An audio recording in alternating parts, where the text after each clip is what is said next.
नमस्कार, आप सभी ने अध्याय 2 में भाग 10 तक देखा। भाग 10 में आपने निषेचन पश्च घटना के बारे में संपूर्ण जानकारी ले ली थी। अब आते हैं हम भाग 11, जो कि इस अध्याय का आखिरी भाग होगा। इसके अंतर्गत हम लास्ट टॉपिक पढ़ेंगे इस अध्याय का। तो आप सभी ने निषेचन पूर्व घटना, निषेचन पश्च घटना, ये सभी संपूर्ण जानकारी आपने ले ली थी। इसके अतिरिक्त आवृतबीजी पौधों में कुछ अन्य जनन की विधियाँ पाई जाती है, जिनके बारे में हमें पढ़ना है, जो बार बार हर कंपटीशन में पूछे जाते हैं। क्यों पूछे जाते हैं? क्योंकि उनके शब्द ऐसे हैं कि एक दूसरे से रिलेटेड है और दूसरा भूल जाने की संभावना यहाँ पर ज़्यादा होती है, इसीलिए इन टॉपिक से बहुत ज़्यादा क्वेश्चंस पूछे जाते हैं। तो इस टॉपिक को खूब पढ़िए, बार बार रटिए, तो आसान हो जाएगा। तो जैसा कि आपने पढ़ा कि आवृतबीजी पौधों में लैंगिक जनन होता है, ठीक है। लैंगिक जनन का होना आवृतबीजी पौधों में एक महत्वपूर्ण अनुकूलन है, क्योंकि लैंगिक जनन की अपनी एक विशिष्टता होती है, और अगर आवृतबीजी पौधों में लैंगिक जनन पाया जा रहा है तो ये उनके लिए एक महत्वपूर्ण अनुकूलन है, महत्वपूर्ण बात है। लैंगिक जनन आपने क्या पढ़ा? लैंगिक जनन में क्या होता था? युग्मक संलयन होता था। युग्मक संलयन के दौरान युग्मनज बनता था, युग्मनज से भ्रूण और भ्रूण से नए बीजाणुयुक्त पौधे का विकास होता था। या सामान्य लैंगिक जनन की प्रक्रिया है, जिसे हम उभय मिश्रण या एम्फीमिक्सिस भी कहते हैं। इसके अतिरिक्त आवृतबीजी पौधों में कुछ अन्य जनन की विधियां पाई जाती हैं। कौन कौन सी, हमें वही पढ़ना है। तो नेक्स्ट आपका हेडिंग है आवृतबीजी पौधों में लैंगिक जनन की विशिष्ट विधियां।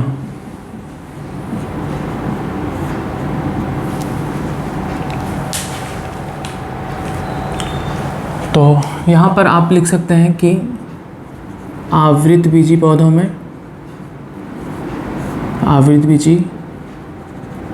में लैंगिक जनन एक महत्वपूर्ण अनुकूलन है,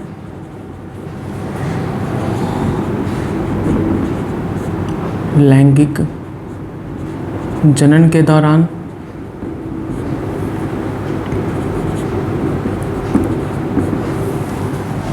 युग्मक संलयन होता है,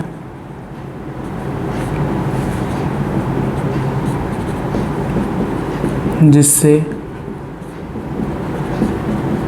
द्विगुणित युग्मनज का निर्माण होता है।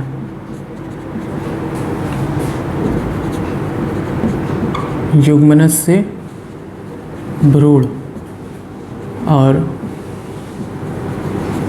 भ्रूण से नए बीजाणुद्भिद का निर्माण होता है। यह प्रक्रिया क्या कहलाती है? सामान्य लैंगिक जनन। यह प्रक्रिया सामान्य लैंगिक जनन या उभय मिश्रण एम्फीमिक्सिस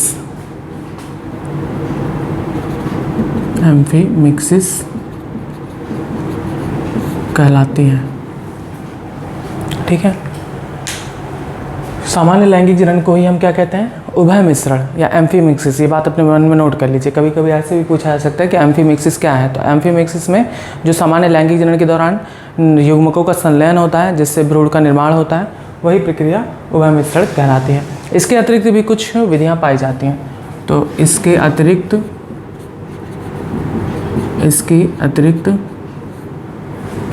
आवृतबीजी पौधों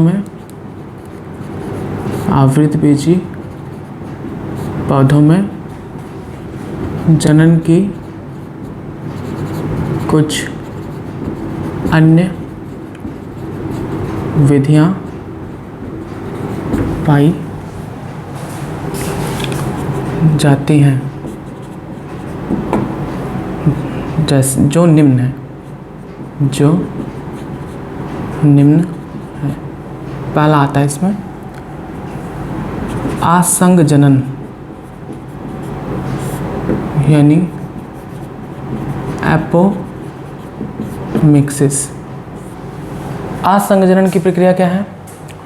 तो बिना युग्मक संलयन के और बिना अर्धसूत्री विभाजन के नए पौधे का निर्माण हो जाना आसंग जनन यानी एपोमिक्सिस कहलाता है।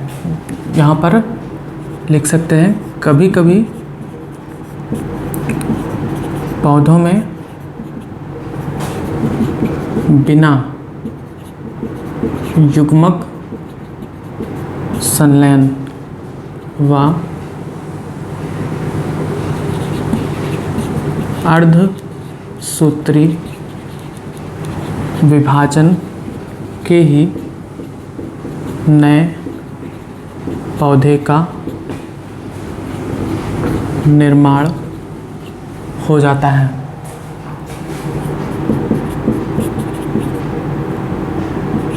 तब इसे आसंग जनन कहते हैं। याद करिए, देखिए सामान्य लैंगिक जनन में क्या होता है? तो सामान्य लैंगिक जनन में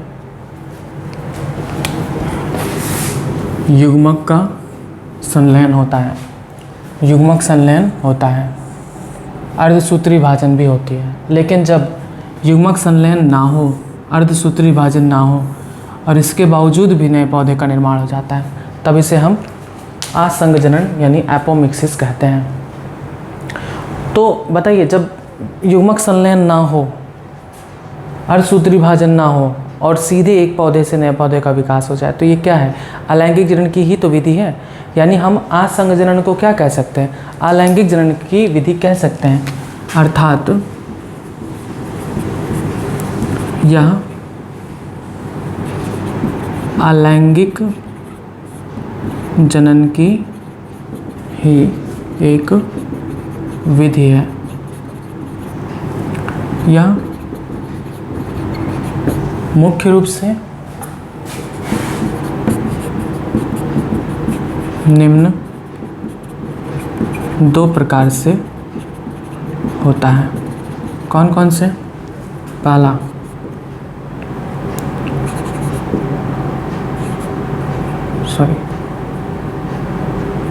कायिक आसंग जनन यानी वेजिटेटिव एपोमिक्सिस। क्या है कायिक आसंग जनन? बहुत सिंपल, आप पढ़ चुके हो। कायिक जनन पढ़ें, पौधों में कायिक जनन या कायिक प्रवर्धन, वही कहलाता है कायिक आसंग जनन। यानी कायिक आसंग जनन को हम कायिक जनन या कायिक प्रवर्धन भी कहते हैं।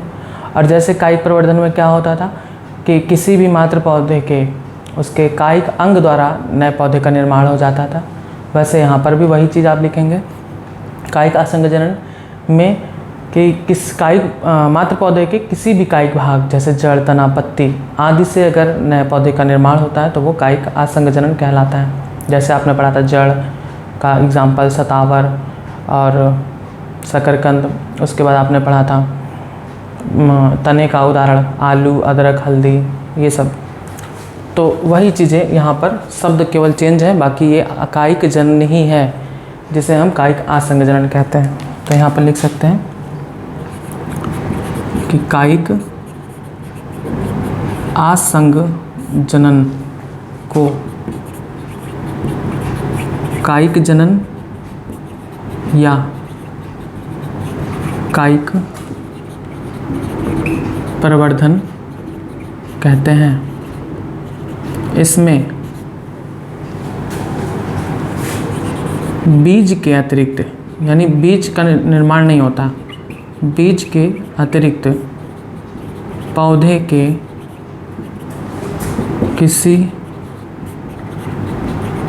कायिक भाग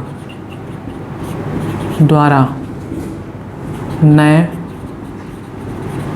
पौधे का निर्माण होता है। ठीक है, वह भाग ऐसे लिख सकते हैं, किसी कायिक भाग जैसे जड़, तना, पत्ती आदि से नए पौधे का निर्माण होता है। वह भाग जिससे नए पौधे का निर्माण होता है उसे हम क्या कहते हैं? कायिक प्रवर्ध। वह भाग जिससे नए पौधे का निर्माण होता है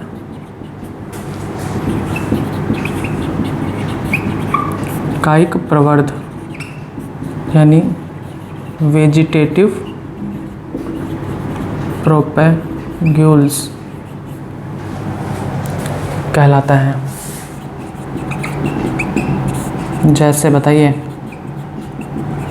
आलू, अदरक, गन्ना आदि में।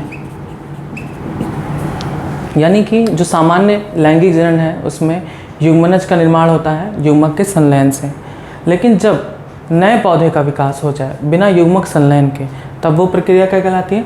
आसंग जनन। अब आसंग जनन भी दो प्रकार से होता है।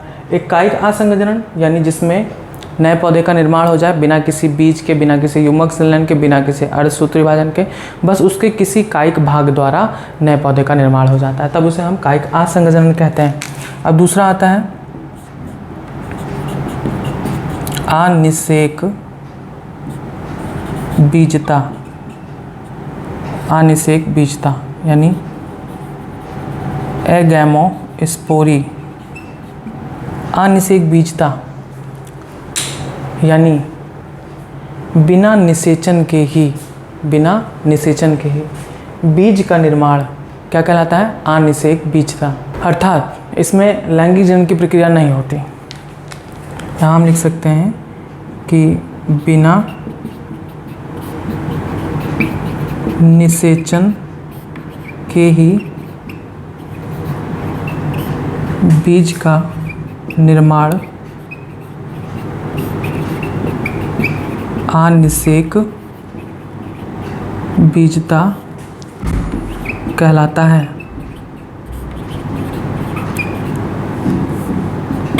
अर्थात बिना लैंगिक जनन के ही बीज का निर्माण होता है। ठीक है, बीज का निर्माण तो लैंगिक जनन के फलस्वरूप ही होता है। देखिए यहाँ पर युग्मनज बनता है, युग्मनज से भ्रूण बनता है, और भ्रूण जिस बीजांड में होता है वो बीजांड बीज में परिवर्तित आती है। लेकिन जब कोई निषेचन ना हो यानी युग्मक संलयन ना हो, बिना निषेचन के ही बीज का निर्माण अगर होता है, बहुत सारे पौधे में होता है, अभी आपको बताएंगे, तो उसे हम अनिषेक बीजता कहते हैं। इसके शब्द में ही क्लियर हो जाता है। अनिषेक, निषेक मतलब निषेचन, और आ लग गया मतलब इसका उल्टा यानी बिना निषेचन के, बीजता यानी बीज का निर्माण। तो अनिषेक बीजता मतलब बिना निषेचन के बीज का निर्माण अनिषेक बीजता कहलाता है, अर्थात बिना लैंगिक जनन के बीज का निर्माण। अब इसमें युग्मक संलयन भी नहीं होगा, अर्धसूत्री विभाजन भी नहीं होता, तो यहाँ लिख सकते हैं कि इसमें युग्मक संलयन व अर्धसूत्री विभाजन नहीं होता। यह भी कई प्रकार से होता है।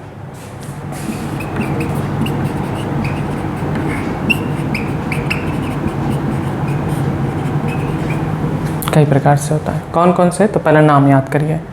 पहला ए, अपस्थानिक भ्रूणता यानी एडवेंटिव एम्ब्रियोनी। Adventive embryony. दूसरा द्विगुणित बीजता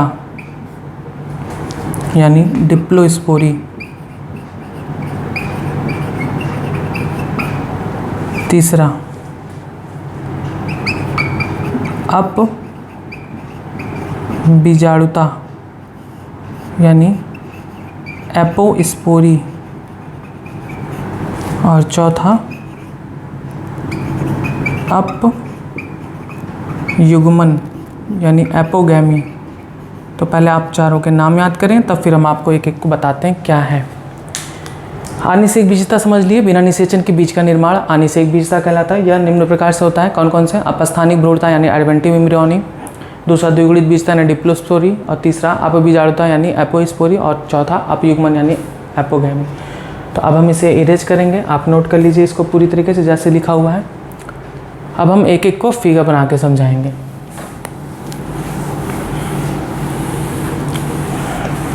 हमें अनिषेक बीजता को ही डिटेल में सबसे ज़्यादा पढ़ना है, क्योंकि यहाँ से क्वेश्चंस खूब पूछे जाते हैं कि आपस्थानिक भ्रूणता किसे कहते हैं, उदाहरण बताइए, या द्विगुणित बीजाणुता किसे कहते हैं, उदाहरण बताइए। इस तरह से क्वेश्चन आते हैं।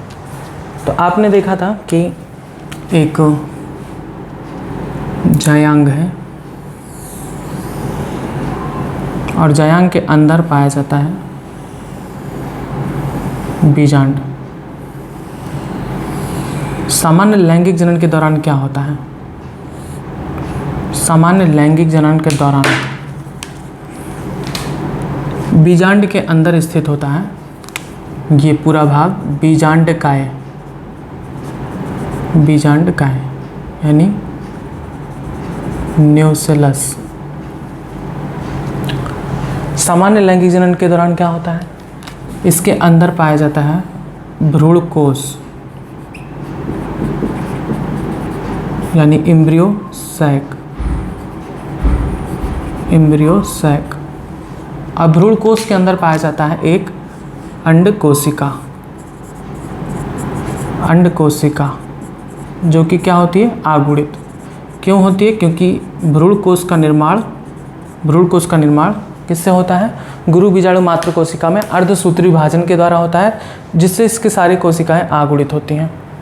गुरु बीजाणु मात्र कोशिका में जब अर्धसूत्री विभाजन होता था, आपको याद होगा, हम बताया है सारी चीज़ें कि अर्धसूत्री विभाजन जब होता था तो गुरु बीजाणु मात्र कोशिका से 4 आगुणित गुरु बीजाणु बनते थे, जिनमें से 3 नष्ट हो जाते थे, एक क्रियाशील रहता था। वही क्रियाशील गुरु बीजाणु भ्रूण कोश का निर्माण करता था। चूँकि वो आगुणित होता था, इसलिए भ्रूण कोश की समस्त कोशिकाएँ भी आगुणित होती थी। ठीक। और फिर क्या होता था?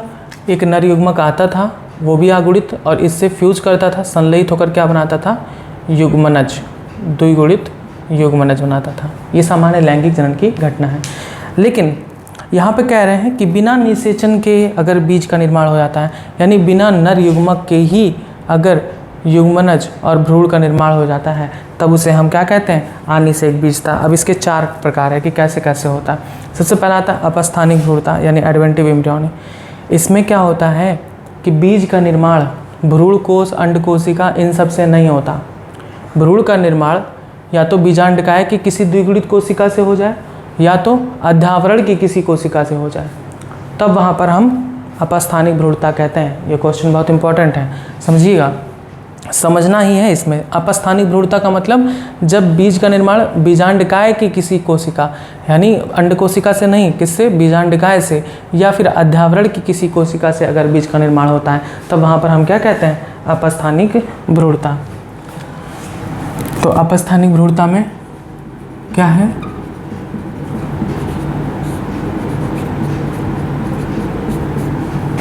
इंग्लिश नीचे लिखा हुआ है। अपस्थानिक भ्रूणता में कि जब बीज बीजांड के किसी द्विगुणित कोशिका जैसे बीजांडकाय या अध्यावरण ही कोशिका द्वारा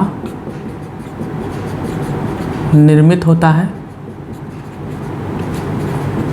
तब इसे क्या कहते हैं? अपस्थानिक भ्रूणता। अपस्थानिक भ्रूणता कहते हैं। जैसे नींबू और नागफनी।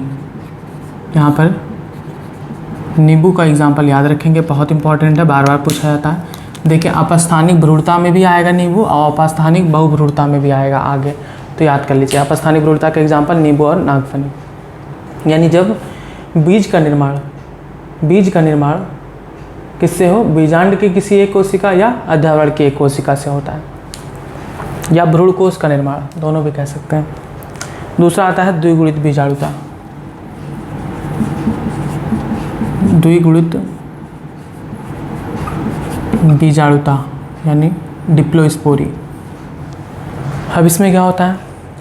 मैंने आपको बताया था कि भ्रूणकोश का निर्माण किससे होता है? गुरु बीजाणु से। और गुरु बीजाणु का निर्माण किससे होता है? गुरु बीजाणु मात्र कोशिका में अर्धसूत्री विभाजन के दौरान। लेकिन कभी कभी गुरु बीजाणु मात्र कोशिका में बिना अर्धसूत्री विभाजन के ही उससे भ्रूणकोश का निर्माण हो जाता है। तो यह बताइए कि अगर गुरु बीजाणु मात्र कोशिका से बिना अर्धसूत्री विभाजन के ही भ्रूणकोश का निर्माण होता है तो उसकी सारी कोशिकाएं कैसी होंगी?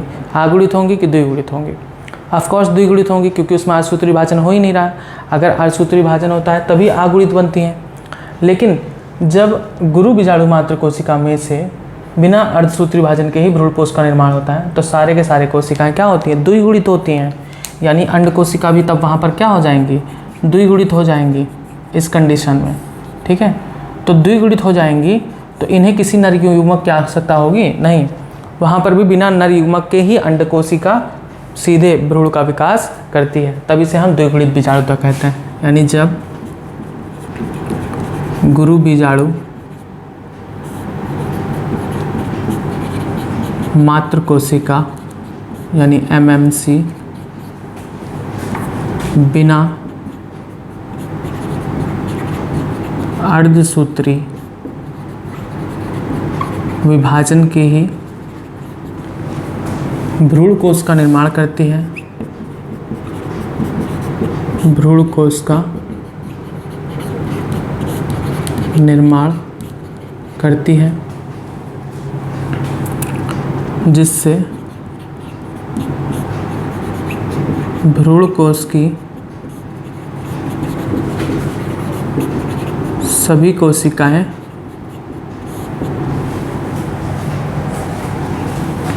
द्विगुणित होती हैं, अर्थात अंड कोशिका भी द्विगुणित होता है और अंड कोशिका बिना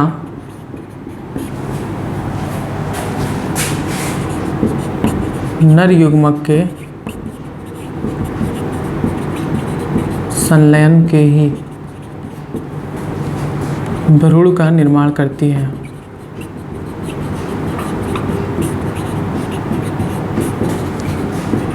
तब इसे द्विगुणित बीजाणुता कहते हैं। जैसे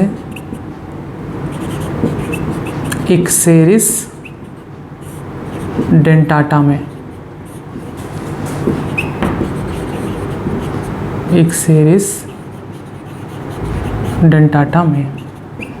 ठीक है, बात समझ में आई कि जब गुरु बीजाणु मात्र कोशिका में बिना अर्धसूत्री विभाजन के ही भ्रूणकोश का निर्माण हो जाता है, जिससे सारी की सारी कोशिकाएं, प्रतिमुख कोशिका, सहायक कोशिका, ये सभी अंड कोशिका सब द्विगुणित होती हैं, तो उन्हें नर युग्मक की आवश्यकता नहीं होती।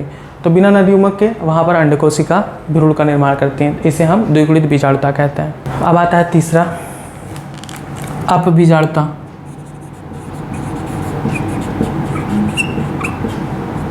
यानी एपोस्पोरी।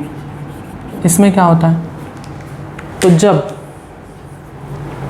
भ्रूण कोश का निर्माण, ये कोई ज़रूरी नहीं है कि भ्रूण कोश का निर्माण यहाँ पर कि गुरु बीजाणु मात्र कोशिका से ही हो या गुरु बीजाणु से हो। यहाँ पर अपबीजाणुता में कि भ्रूण कोश का निर्माण बीजांडकाय की किसी भी कोशिका से होता है, तब वो अपबीजाणुता कहलाता है। यानी जब भ्रूण का निर्माण बीजांडकाय की किसी भी द्विगुणित कोशिका से होता है और तब वहाँ भ्रूण कोश की समस्त कोशिकाएं कैसी होंगी, द्विगुणित होंगी। वहाँ पर भी बिना नर युग्मक के संलयन के ही नए पौधे का, नए भ्रूण का विकास हो जाता है, तब उसे अपबीजाणुता कहते हैं। यानी जब, बहुत जरा सा डिफरेंस है, जब बीजांडकाय के किसी भी द्विगुणित कोशिका से, यहाँ पर क्या होता था, बीजांडकाय की गुरु बीजाणु मात्र कोशिका से होता था, लेकिन यहाँ पर किसी भी कोशिका से, कोई जरूरी नहीं कि गुरु बीजाणु मात्र कोशिका ही हो। यानी जब बीजांडकाय के किसी भी द्विगुणित कोशिका से भ्रूण कोश का निर्माण होता है, तब भ्रूण कोश की समस्त कोशिका द्विगुणित होती हैं, अर्थात अंड कोशिका भी द्विगुणित होता है और अंड कोशिका से बिना नर युग्मक के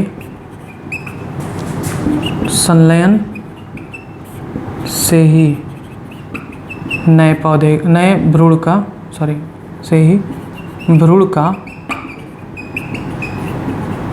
निर्माण होता है, तब उसे हम क्या कहते हैं, अपबीजाणुता यानी एपोस्पोरी।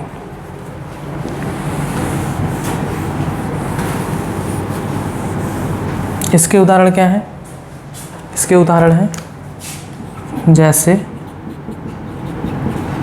पार्थेनियम व क्रेपिस आदि। समझ आया कि जब बीजांडकाय की किसी भी कोशिका से, जरूरी नहीं है कि गुरु बीजाणु मात्र कोशिका से, किसी भी कोशिका से अगर भ्रूण कोश का निर्माण हो जाता है तो भ्रूण कोश की समस्त कोशिकाएं द्विगुणित होती हैं और वहाँ पर बिना नर युग्मक के ही अंड कोशिका से भ्रूण का निर्माण हो जाता है, जैसे पार्थेनियम व क्रेपिस आदि में। अब आता है अपयुग्मन। अपयुग्मन यानी एपोगैमी। इसमें क्या होता है, आपको पता है कि भ्रूण कोश में जो सामान्य तरीके से बना हुआ भ्रूण कोश है, उसमें सारी की सारी कोशिकाएं आगुणित होती हैं। सहायक कोशिका, अंड कोशिका, प्रतिमुख कोशिका, ये सभी क्या हैं, आगुणित कोशिकाएं हैं। तो अपयुग्मन में क्या होता है कि जब भ्रूण का विकास भ्रूण कोश के अंड कोशिका के अतिरिक्त किसी अन्य आगुणित कोशिका जैसे सहायक कोशिका या प्रतिमुख कोशिका से निर्माण होता है, तब वहाँ पर हम अपयुग्मन कहते हैं। यानी जब भ्रूण कोश में उपस्थित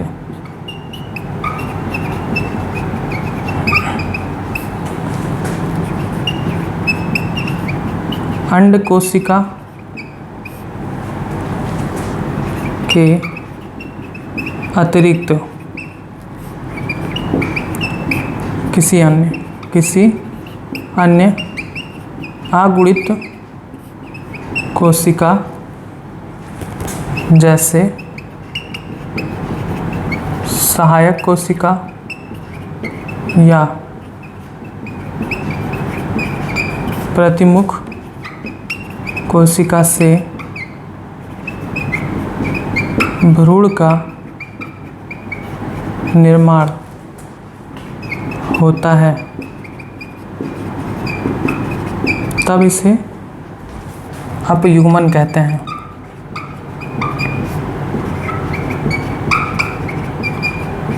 जैसे लिलियम व एरिथ्रिया आदि में। बस याद करिए, सब में डिफरेंस है और सब इजी है।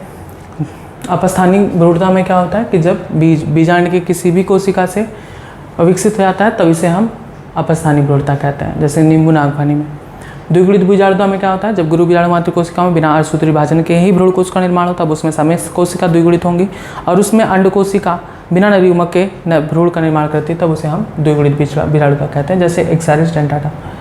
अब बीजाणुता में क्या होता है कि जब बीजांडकाय के किसी भी द्विगुणित कोशिका से, कोई जरूरी नहीं है कि गुरु बीजाणु मात्र कोशिका, किसी भी कोशिका से अगर भ्रूण कोश का निर्माण होता है और उसकी समस्त कोशिकाएं द्विगुणित होती हैं और उसमें उपस्थित अंड कोशिका बिना नरयुग्मक के संलयन के ही भ्रूण का विकास करता है, तब उसे हम अपबीजाणुता कहते हैं। जैसे पार्थिनियम और क्रेपिस में।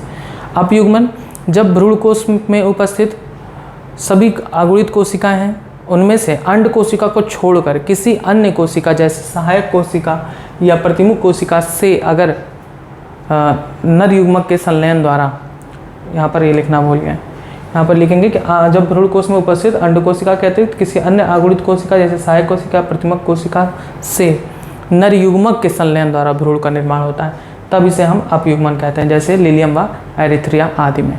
बस अब आता है नेक्स्ट टॉपिक, ये सब नोट कर लीजिएगा।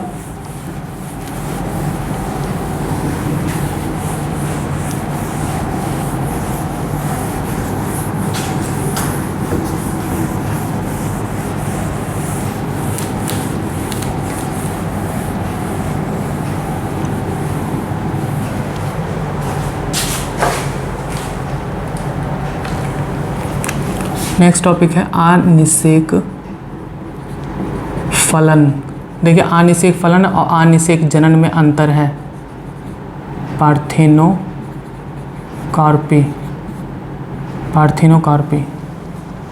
अनिषेक फलन क्या होता है, तो जब बिना परागण की प्रक्रिया हुए, बिना निषेचन के ही अंडाशय से फल का निर्माण हो जाता है, तब इसे हम अनिषेक फलन कहते हैं। ठीक है, देखिए इसके शब्द के आगे भी लिखा है अनिषेक। अनिषेक मतलब बिना निषेचन के, फलन मतलब फल का निर्माण। तो फल का निर्माण किससे होता है, अंडाशय से। तो क्या लिख सकते हैं, बिना परागण। आप इसको छोड़ भी सकते हैं परागण को, आप सीधे भी लिख सकते हैं कि बिना निषेचन के। यहाँ पर परागण लगा देंगे तो थोड़ा और अच्छा हो जाएगा। बिना परागण व निषेचन के ही अंडाशय से फल का निर्माण अनिषेक फलन कहलाता है। ठीक है, याद हुआ, बिना निषेचन के ही अंडाशय से फल का निर्माण अनिषेक फलन कहलाता है। अब चूंकि बिना निषेचन से हुआ है, यानी इसमें बीज नहीं बनेंगे, यानी ये फल बीज रहित यानी सीडलेस होते हैं, बीज रहित होते हैं, जिन्हें क्या कहते हैं, इन फलों को कहा जाता है जिन्हें अनिषेक फलनी फल यानी पार्थिनोकार्पिक फ्रूट कहते हैं। ठीक है, बिना निषेचन के ही अंडाशय से फल का निर्माण अनिषेक फलन कहलाता है और ये फल बीज रहित होते हैं जिन्हें अनिषेक फलनी फल कहते हैं। यह निम्न दो प्रकार से होता है, यह निम्न दो प्रकार से होता है। कौन कौन से, पहला प्राकृतिक अनिषेक फलन यानी नेचुरल पार्थिनोकार्पी। तो जब अंडाशय से फल का निर्माण स्वतः ही हो जाए, प्राकृतिक रूप से हो जाए, तब इसे हम प्राकृतिक अनिषेक जनन कहते हैं। और दूसरा आता है कृत्रिम। तो कृत्रिम शब्द जुड़ गया यानी मानव द्वारा। तो जब मानव द्वारा कुछ वृद्धि हार्मोन के छिड़काव करके जानबूझ के बीज रहित फल का निर्माण किया जाता है, तब उसे हम कृत्रिम अनिषेक फलन यानी आर्टिफिशियल पार्थेनोकार्पी कहते हैं। ठीक है, तो यहाँ पर लिख सकते हैं कि जब पुष्प के अंडाशय से फल स्वतः ही निर्मित होता है, तब इसे प्राकृतिक अनिषेक फलन कहते हैं। जैसे अंगूर, केला, अनानास आदि। और जब मनुष्य द्वारा कुछ वृद्धि हार्मोन जैसे ऑक्सिन, जिब्रेलिन इन सभी का छिड़काव करके पुष्प से जानबूझकर बीज रहित फल का निर्माण किया जाता है, तब उसे हम कृत्रिम अनिषेक फलन कहते हैं। यानी जब कुछ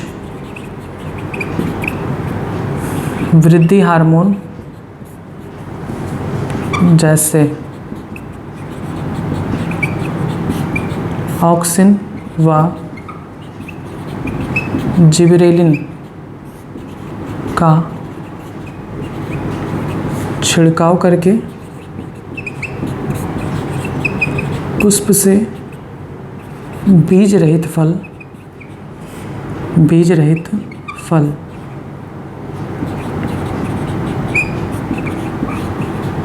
तैयार किया जाता है, तब इसे कृत्रिम अनिषेक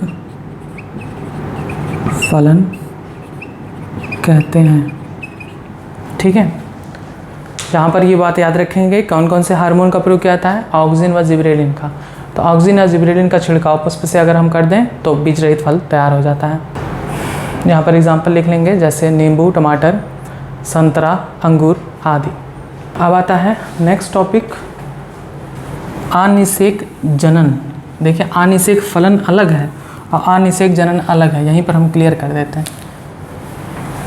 अनिषेक फलन का मतलब बिना निषेचन के ही फल का निर्माण, और दूसरा अप्रक्रिया आप हेडिंग डालेंगे अनिषेक जनन यानी पार्थेनोजेनेसिस। तो अनिषेक जनन में क्या होता है, बिना निषेचन के ही भ्रूण का निर्माण हो जाए, बिना निषेचन के ही भ्रूण का निर्माण होता है, इसे हम अनिषेक जनन कहते हैं। बिना निषेचन के फल का निर्माण होता है, अनिषेक फलन कहते हैं। ये सब आप क्लियर रखेंगे। तो अनिषेक जनन में क्या होता है कि बिना निषेचन के ही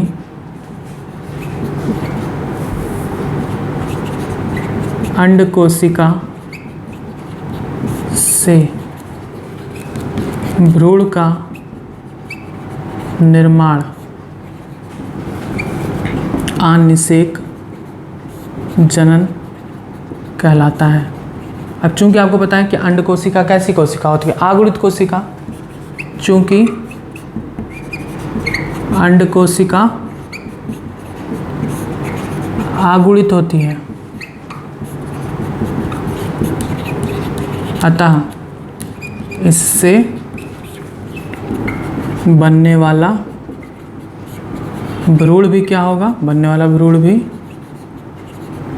आगुणित होगा। आगुणित होगा ना, बनने वाला भ्रूण भी आगुणित होगा। और आगुणित भ्रूण से पुष्प नए पौधे का विकास हो पाएगा? नहीं, क्योंकि भ्रूण आगुणित है और आगुणित भ्रूण बंधे होते हैं, उससे नए पौधे का विकास नहीं होता। आगुणित भ्रूण यानी उससे बनने वाला भ्रूण भी आगुणित होगा, अतः भ्रूण क्या होते हैं, बंध यानी स्टेराइल होते हैं। बंध का मतलब जो निषेचन नहीं कर सके, जो नए संतान पैदा न कर सके, जो नए पौधे का विकास ना कर सके, उन्हें हम बंध कहते हैं। जैसे धतूरा, आलू आदि। ठीक है, तो डिफरेंस क्लियर हुआ। अंतर साफ स्पष्ट है कि बिना निषेचन के फल का निर्माण अनिषेक फलन, बिना निषेचन के फल का निर्माण अनिषेक फलन, बिना निषेचन के भ्रूण का निर्माण अनिषेक जनन कहलाता है। बस अब आता है नेक्स्ट टॉपिक, बहुभ्रूणता यानी पॉलीएम्ब्रियोनी। ये सबसे ज़्यादा पूछा जाता है और एग्जाम्पल सबसे ज़्यादा पूछा जाता है। बहुभ्रूणता सबसे ज़्यादा पाया जाता है सिट्रेसी कुल के पौधों में, सिट्रेसी कुल के पौधों में, जो खट्टे फल वाले होते हैं पौधे, जैसे नींबू हो गया, संतरा हो गया, मौसमी हो गया, इन सभी में। बहुभ्रूणता शब्द से ही क्लियर है, बहुभ्रूणता मतलब एक से अधिक भ्रूण। तो होता भी यही है, होता यही है सामान्य रूप से कि एक बीजांड से एक भ्रूण का निर्माण होता है। एक बीजांड में एक ही भ्रूण का निर्माण होता है, जैसा कि मैंने आपको बताया था, एक बीजांड से एक ही भ्रूण का निर्माण होता है। यह है एक बीजांड।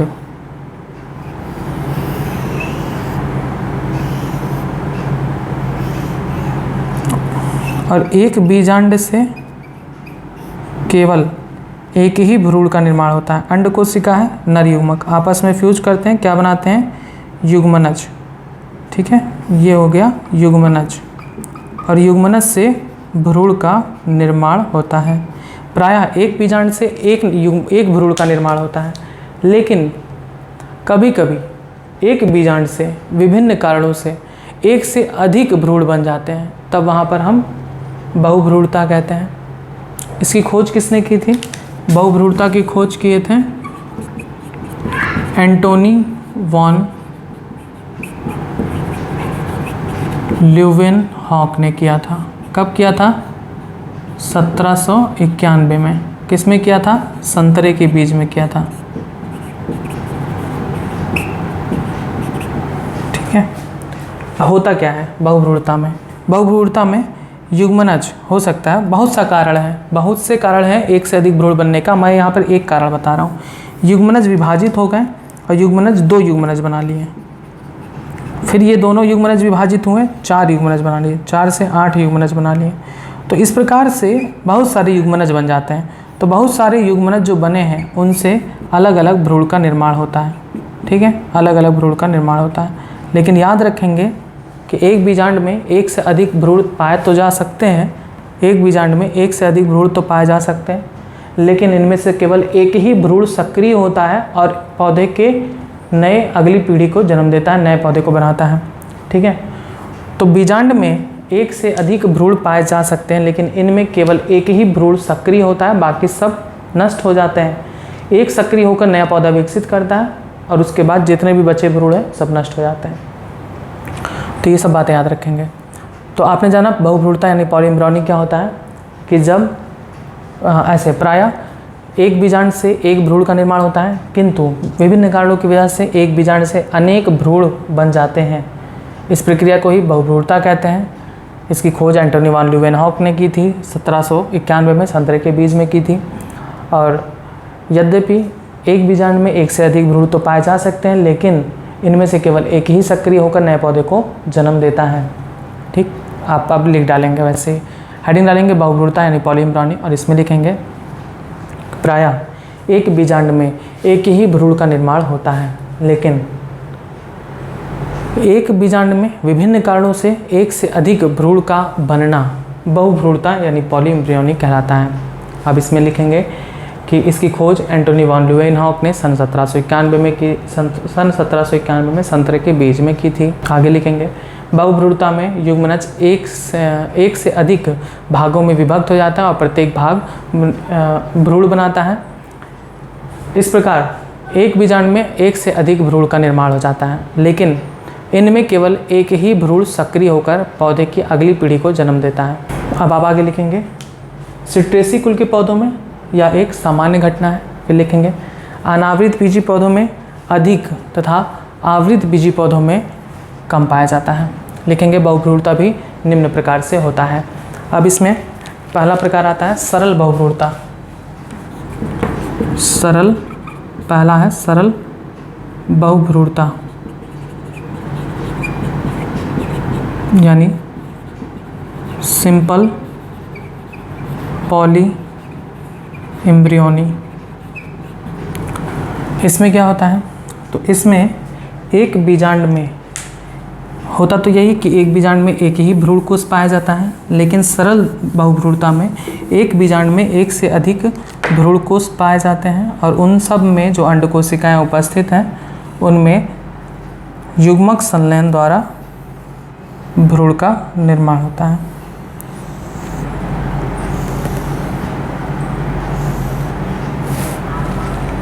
होता यह है कि एक बीजांड में एक भ्रूणकोष पाया जाता है, लेकिन कभी कभी बीजांड में एक से अधिक भ्रूणकोष पाए जाते हैं और इन सभी में उपस्थित जो अंडकोशिका है उसमें निषेचन की प्रक्रिया द्वारा कई सारे भ्रूण बनते हैं। तो सरल बहुभ्रूणता में क्या होता है कि इसमें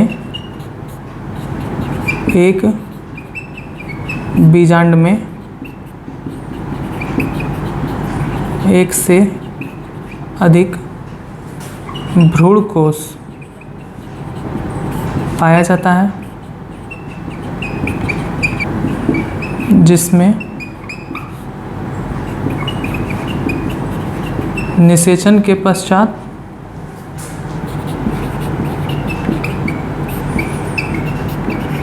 अनेक निषिक्तांड या युग्मनज कह सकते हैं, निषिक्तांड बनते हैं और ये निषिक्तांड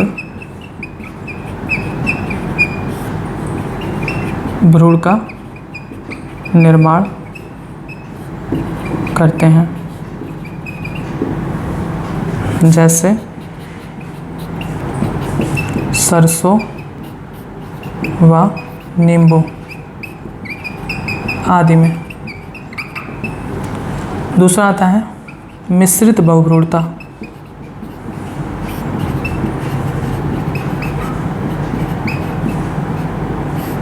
यानी मिक्स्ड पॉली एम्ब्रियोनी। अब इसमें क्या होता है,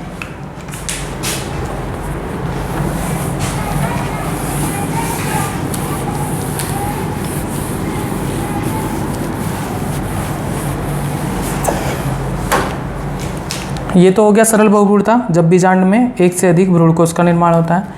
मिश्रित बहुभ्रूणता में क्या होता है कि कोई बीजांड है उसमें एक ही एक भ्रूणकोष है, एक बीजांड है उसमें एक ही भ्रूणकोष है,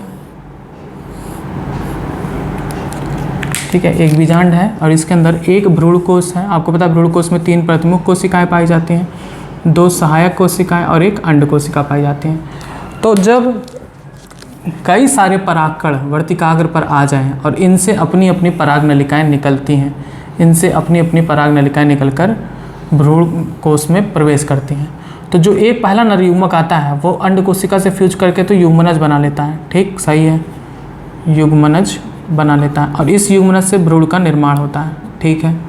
लेकिन अब ये जो पराग नलिकाएं आई हैं इनसे भी नरयुग्मक जो आए हैं वो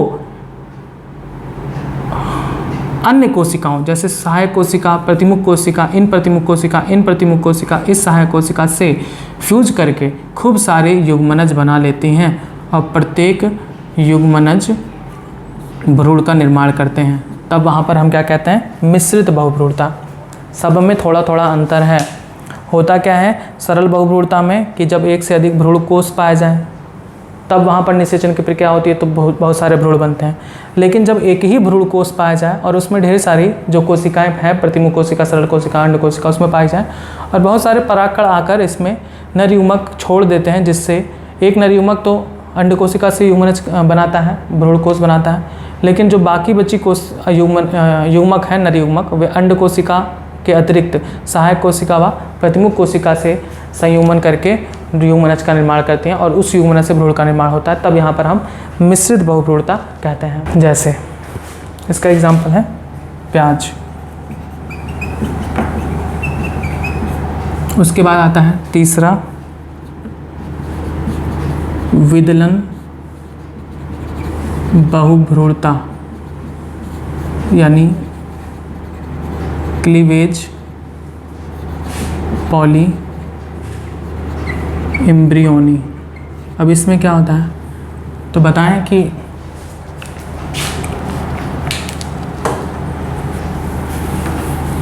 एक बीजांड में एक भ्रूणकोश ही है,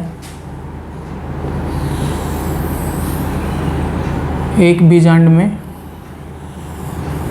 एक भ्रूणकोश है और उसमें एक अंडकोशिका है जिसमें नरयुग्मक के संलयन द्वारा युग्मनज का निर्माण होता है। एक भ्रूणकोश है, इसमें एक अंडकोशिका। जब नरयुग्मक आता है आपस में मिल जाते हैं और क्या बनाता है युग्मनज। यहाँ पर विदलन में क्या होता है, इसी युग्मनज में विभाजन होता है और एक युग्मनज से 2 युग्मनज, फिर 2 से 4 युग्मनज, 4 से 8, 8 से 16, ढेर सारे युग्मनज बनते हैं और प्रत्येक युग्मनज से भ्रूण का निर्माण होता है। तब इसे हम विदलन बहुभ्रूणता कहते हैं। यानी जब निषेचन के पश्चात बने युग्मनज के विदलन यानी युग्मनज के विभाजन से कई सारे युग्मनज बनते हैं और प्रत्येक युग्मनज से भ्रूण का निर्माण होता है, तब हम वहाँ पर विदलन बहुभ्रूणता कहते हैं। इसका एग्जाम्पल है निम्फिया व पाइनस। अभी हम लिखवा देते हैं सारे, अभी आप समझ लीजिए, ठीक है। विदलन बहुभ्रूणता में क्या होता है, एक ही युग्मनज विभाजित होकर बहुत सारे युग्मनज बनाते हैं और प्रत्येक युग्मनज से भ्रूण का निर्माण होता है, इसे हम विदलन बहुभ्रूणता कहते हैं। अब आता है नेक्स्ट लास्ट अपस्थानिक बहुभ्रूणता। अपस्थानिक बहुभ्रूणता यानी एडवेंटिव पॉली एम्ब्रियोनी। सबसे ज़्यादा इम्पोर्टेंट क्योंकि इससे सबसे ज़्यादा एग्जाम्पल पूछे जाते हैं और एग्जाम्पल में भी सबसे ज़्यादा नींबू और संतरा का पूछा जाता है। नींबू, संतरा, नागफनी, आम आदि में। अब इसमें क्या होता है तो अभी आपने पढ़ा, यहीं पर बता देते हैं। बीजांड में एक भ्रूणकोश पाया जाता है, ठीक है, और एक भ्रूणकोश में एक अंडकोशिका, 2 सहायक कोशिका और 3 प्रतिमुख कोशिका पाई जाती हैं। ये है बीजांडकाय, ये है अध्यावरण। तो अपस्थानिक बहुभ्रूणता में सभी कोशिकाएं विभाजित होकर भ्रूण, सभी कोशिकाएं विकसित होकर भ्रूण बनाती हैं। बीजांडकाय से भी भ्रूण बनता है, प्रतिमुख कोशिका से भी भ्रूण बनता है, सहायक कोशिका से भी भ्रूण बनता है, अंड कोशिका से भी भ्रूण बनता है, अध्यावरण से भी भ्रूण बनता है। तब इसे हम अपस्थानिक बहुभ्रूणता यानी एडवेंटिव पॉलीएम्ब्रियोनी कहते हैं। जब बीजांड में उपस्थित बीजांडकाय, अध्यावरण, प्रतिमुख कोशिका, सहायक कोशिका, अंड कोशिका, इन सभी से भ्रूण का निर्माण होता है, तब हम इसे अपस्थानिक बहुभ्रूणता कहते हैं। जैसे नींबू, संतरा, नागफनी, आम आदि। बस, तो आपने बहुभ्रूणता के बारे में लिख लिया था। अब आपको लिखना है बहुभ्रूणता के प्रकार। इसमें आप हेडिंग डालेंगे, पहला सरल बहुभ्रूणता यानी सिंपल पॉलीएम्ब्रियोनी। इसमें लिखेंगे इसमें एक बीजांड में एक से अधिक भ्रूणकोश पाया जाता है जिसमें निषेचन के पश्चात अनेक निषिक्तांड बनते हैं और ये निषिक्तांड भ्रूण का निर्माण करते हैं, जैसे सरसों और नींबू आदि में। दूसरा लिखेंगे मिश्रित बहुभ्रूणता यानी मिक्स्ड पॉलीएम्ब्रियोनी। इसमें लिखेंगे इसमें बीजांड में अनेक पराग नलिकाएं प्रवेश कर जाती हैं जो कि अलग अलग पराग कणों से निकलती हैं। संयुग्मन के पश्चात अन्य नरयुग्मक भ्रूणकोश की अन्य कोशिकाओं जैसे सहायक कोशिका व प्रतिमुख कोशिकाओं से संयुग्मन करके भ्रूण का निर्माण करती हैं, ठीक है, जैसे प्याज में। फिर आप तीसरा हेडिंग डालेंगे विदलन बहुभ्रूणता यानी क्लीवेज पॉलीएम्ब्रियोनी। इसमें लिखेंगे कि भ्रूणकोश में उपस्थित अंड कोशिका में नरयुग्मक के संलयन द्वारा युग्मनज बनता है। युग्मनज विभाजित होकर एक से अधिक युग्मनज का निर्माण करता है और ये युग्मनज फिर विकसित होकर भ्रूण का निर्माण करते हैं, जैसे निम्फिया व पाइनस आदि में।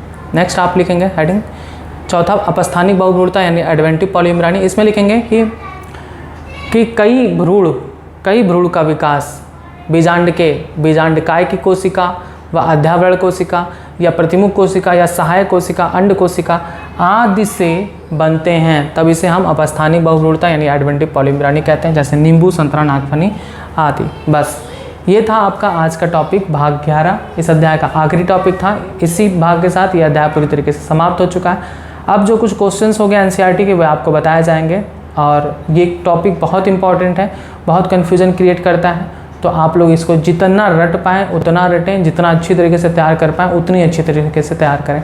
समझ कर अगर आप याद करेंगे तो जल्दी याद हो जाएगा। तो खूब इसको मेहनत से पढ़िए, क्योंकि यहाँ से क्वेश्चन हर साल नीट वगैरह में या अलग अलग कॉम्पिटिशन्स में आते हैं। तो बस यह अध्याय समाप्त हो गया आपका। अब जो आगे आपको इसकी एनसीईआरटी क्वेश्चंस आपको सॉल्व कराया जाएगा, उसके लिए आप जुड़े रहें बायोलॉजी हिंदी चार्ट के साथ। धन्यवाद।